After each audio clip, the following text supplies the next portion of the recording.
Bonsoir à vous tous et merci d'être avec nous dans le programme du soir sur New World Info ce vendredi. Dans le décryptage de l'actualité, pour commencer, nous allons évoquer le Burundi où la Russie rame à contre-courant de la communauté internationale. Ce sera avec notre éditorialiste Mamadou Diouf. Bonsoir Mamadou Diouf. Bonsoir Samuel. La Russie réaffirme son soutien aux autorités de Burundi à quelques mois des élections générales qui doivent y être organisées, critiquées par de nombreux pays au sein de la communauté internationale pour les atteintes aux droits de l'homme et la répression qui s'est abattue sur l'opposition. Le Burundi peut compter sur le soutien de la Russie, en témoigne l'accueil réservé mardi 5 novembre à Moscou au chef de la diplomatie du Burundi, Ezekiel Bigira, voilà, reçu par son homologue russe Sergueï Lavrov. Mamadou Diouf, est-ce qu'on peut dire qu'il y a un axe Bujumbura et la capitale russe? Certainement, il n'y a pas encore un axe Russie-Bujumbura, mais on peut se dire que la visite du ministre des Affaires étrangères du Burundi donne l'occasion à la Russie de mettre en place cet axe. Il ne faut pas oublier qu'on sort il n'y a pas longtemps de Sochi, où la Russie a organisé son sommet Russie-Afrique et un très grand nombre de présidents africains avaient répondu présents à ce sommet. Ceux de l'Afrique de l'Ouest en particulier ont demandé même à la Russie de venir participer à la lutte contre le terrorisme pour dire qu'en fait, la Russie se positionne actuellement clairement pour venir concurrencer les puissances qui sont sur le continent africain. Et cette relation qui est en train d'être tissée avec Burundi n'est que dans la logique de la politique russe actuellement en ce qui concerne le continent africain. Mais aujourd'hui, le fait que la Russie encense autant, par exemple, le Burundi, alors qu'on connaît la réputation de ce pays en matière de respect des droits de l'homme, est-ce que ça montre que la Russie se fiche des critiques qu'on fait au Burundi? Mais bien sûr, et puis la Russie ne peut pas critiquer le Burundi. Il ne faut pas oublier qu'il y a, comment il s'appelle encore, Alexei, qui est là-bas, qui lui également, tantôt emprisonné, manifestation interdite. Bon, c'est vrai que ça n'a pas le même niveau que ce que l'on voit au niveau du Burundi, mais si c'est le respect des droits de l'homme, la Russie ne peut pas donner de leçons. Ça ne s'arrête pas là. Qu'est-ce que la Russie a fait en Ukraine qui a créé finalement des problèmes entre la Russie et la France, au point que la France refuse de lui vendre finalement les 2 navires sous-marins qui avaient été fabriqués sur commande de la Russie. Il ne faut pas qu'on oublie qu'il n'y a pas longtemps également, il y avait la Tchétchénie. La Russie a rasé la capitale de la Tchétchénie, Grozny. Est-ce que la Russie est bien placée pour venir dire au Burundi non, traiter les gens de telle ou de telle autre façon, respecter les principes et les droits de l'homme? Je me dis que la Russie n'est pas du tout dans une posture pour donner des leçons en matière de droits de l'homme au Burundi. Et l'argument tout trouvé par la Russie, c'est de dire nous n'allons pas nous ingérer dans les affaires intérieures d'un État. Mais bien sûr, tous qui ont des problèmes à l'intérieur de leur pays, qui sont en train de les régler et qui ont du mal à les régler, ont choisi cet argument. C'est en particulier le cas de la Chine, c'est en particulier également le cas de la Russie. Ils règlent leurs problèmes intérieurs d'une façon qui ne respecte pas du tout les principes élémentaires en matière de droits de l'homme, et ils se cachent derrière cette souveraineté nationale en disant ne vous impliquez pas dans nos affaires intérieures. Et dans leur réaction sur le plan international également, c'est le langage qu'ils tiennent, ne vous impliquez pas dans les affaires intérieures de notre pays. Il n'y a pas longtemps, lors de l'ouverture de l'Assemblée générale des Nations Unies, le même Sergueï Lavrov, en prenant son discours, a dénoncé ce qu'il a appelé unilatéralisme. Il a dénoncé les bombardements contre la Libye. Il a dénoncé la tentative de déstabiliser le Venezuela, puisque les États-Unis, un certain nombre de pays européens ont reconnu un nouveau président qui n'a pas été élu par les populations. Il a dénoncé également le fait que les États-Unis sont sortis de façon unilatérale des accords de Paris en ce qui concerne le climat, l'accord nucléaire par rapport à l'Iran, etc. Donc, ce n'est pas une surprise de voir la Russie ne pas ramer dans la direction de la communauté internationale. Alors, le ministre des Affaires étrangères burundais a affirmé, entre autres, il dit « Je voudrais souligner les différents soutiens que le Burundi bénéficie de la part de la Russie. Ce qui se fait à travers différentes actions témoigne que nous avons les relations les plus profondes. » Mais est-ce qu'on peut dire qu'il existe une relation de quelque nature que ce soit entre le Burundi et la Russie, ou bien c'est naissant? Non, il y a déjà une relation qui est là, mais qui n'était pas importante.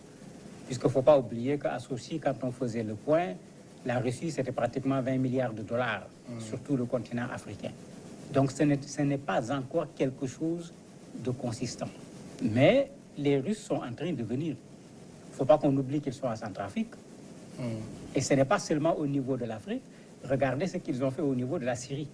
Ils ont complètement ramé à contre-courant de la communauté internationale. Tout le monde a dit on va faire tomber le président syrien. Lui, il allait soutenir le président syrien et il a réussi. Regardez ce qui s'est passé entre les Kurdes et la Turquie. Tout le monde est allé dire non, la Turquie ne doit pas intervenir dans ce milieu.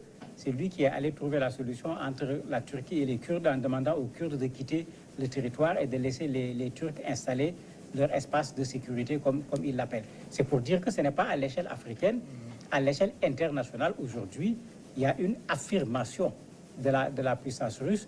D'ailleurs, même Lavrov également le dit en disant que l'Occident a du mal à accepter aujourd'hui l'affaiblissement de sa domination séculaire. Parce que c'est vrai que pendant longtemps, la Russie avait des relations avec les pays africains, surtout du temps de la guerre froide, avec nos soi-disant États communistes qu'on avait sur certains espaces en Afrique, mais c'était plus une relation d'État à État qu'autre chose. Alors que maintenant, on est dans une Russie où on ne parle plus de communisme, on est dans une Russie qui est libérale, même si elle ne l'affirme pas de façon tout aussi claire. Et quand on dit libéralisme, il faut aller chercher des marchés, il faut aller chercher de la matière première. Et la relation avec le Burundi, tout comme avec bien d'autres pays africains, en fait, il ne faut pas qu'on se voile les yeux, c'est pour cela. Et dans ce cadre, le Burundi, la Centrafrique, la Russie ne refusera aujourd'hui aucun pays africain.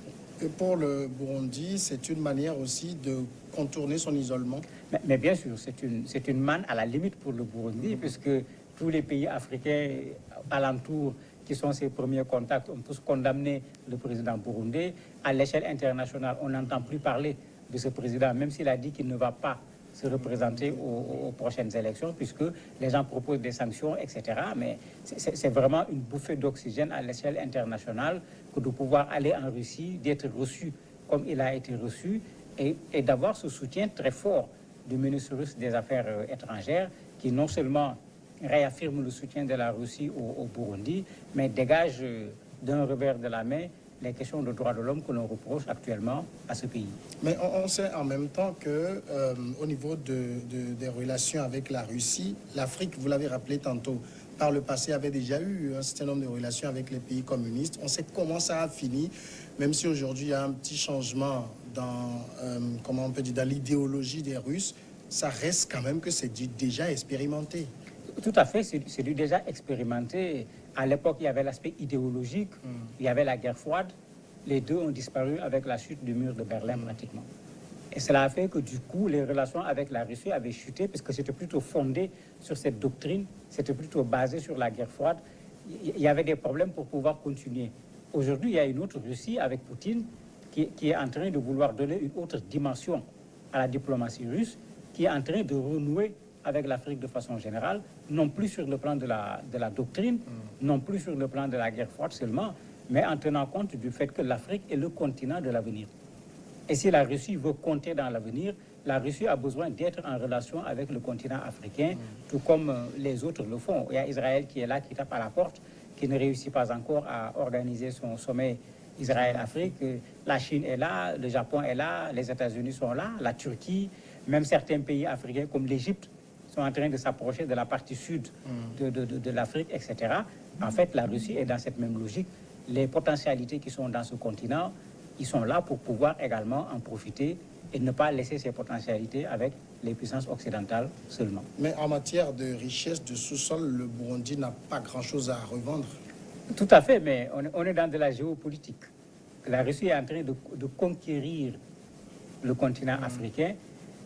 À chaque fois qu'il y a la possibilité de venir installer la Russie dans un pays, ils ne refuseront pas. Il ne faut pas oublier que quand on parlait du partage de Berlin, c'était en fait ça. Quand les gens venaient, on ne cherchait pas où c'était riche, où c'était pas riche. On voulait d'abord être présent sur le continent africain. La Russie est dans cette politique également de présence sur le continent africain d'un point de vue géopolitique. Et en ce moment, quand il n'y a pas les richesses plutôt, la position géographique peut être un avantage d'un point de vue stratégique. Parce que les grandes puissances ne cherchent pas que des richesses, mais on cherche parfois une base au niveau du pays lui-même parce que le pays est stratégique, ou bien une base au niveau du pays qui leur permet d'être à petite portée d'un autre enjeu qui n'est pas dans le pays en tant que tel. Le fait quand même pour le Burundi de commencer aujourd'hui par s'ouvrir à la Russie alors qu'on est à 1 an de la présidentielle à laquelle le président Pierre Nkurunziza a dit qu'il n'allait plus se représenter, est-ce que c'est une manière aussi pour le système de chercher d'éventuels soutiens au cas où il y aurait une tentative de passage en force? Mais tout à fait. Tout à fait. C'est clair qu'aujourd'hui, le Burundi aura des problèmes pour que la communauté internationale reconnaisse des élections. Puisqu'il ne faut pas oublier qu'une bonne partie des opposants sont en exil. On n'a laissé personne pouvoir s'exprimer à l'intérieur du pays, sans compter tout ce qu'il y a eu comme violence contre ces gens-là avant que le président lui-même ne décide de ne plus être candidat. C'est ça qui explique aujourd'hui que le Burundi est condamné par la communauté internationale. Donc, comme les élections ne sont pas toujours une solution, il faut trouver à côté des élections quelque chose qui soit là, une Russie qui accepte immédiatement après les élections, par exemple, de reconnaître le président qui a été élu pour casser encore cette sanction de la communauté internationale qui défie aujourd'hui le Burundi. Mais quand on organise des élections, s'il n'y a personne à l'échelle internationale qui reconnaît le président qui a été élu, il faut dire que ça posera problème, d'autant plus que ce n'est pas les opposants du Burundi qui n'ont même pas la possibilité de s'exprimer dans leur pays qui vont reconnaître ces élections-là. Mamadou Diouf, merci d'avoir répondu à nos questions. C'est moi qui vous remercie. Nous allons marquer la pause et après on va recevoir l'invité de ce vendredi.